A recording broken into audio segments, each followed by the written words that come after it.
I'm Mark Brady. I'm an environmental and agricultural economist. I've been working with interdisciplinary work for about 10 years, and the focus of that work is connecting economics and environmental problems in agriculture and developing policy for fixing problems in agriculture. It could be preserving biodiversity or pollination, etc.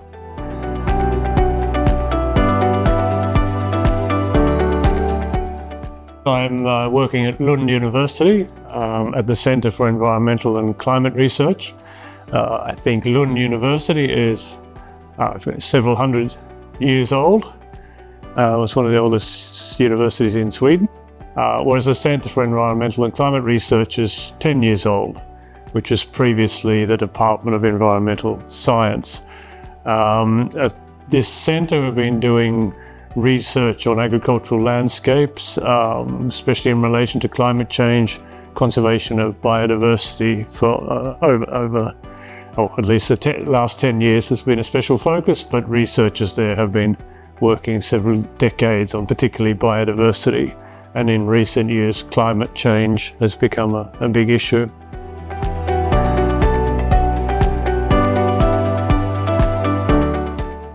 We have two large roles. One is modelling pollination services in landscapes using geographical information systems, maps, etc., to work out where the pollinators are. Then the other aspect is looking at scenario analysis. So what we'll be doing is building economic models in each of the focus areas.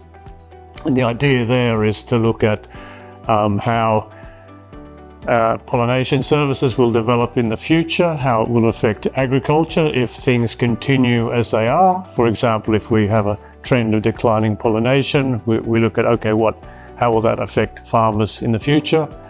And then the other side of that is, what can we do to improve the situation to reverse the decline in pollinators, promote pollinators, and we do that by looking at what types of policies would be appropriate, what type of measures can farmers take to preserve pollinators. For example, pay them for creating flower strips, as an example.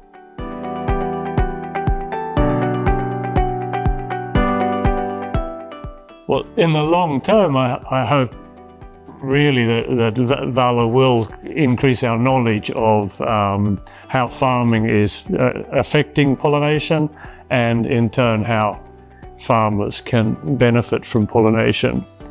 And in the end, I hope it can influence the EU, and even at the national level, we develop policies that can help better protect pollinators in the landscape. Especially with the limited conservation budgets, we want to use that money better.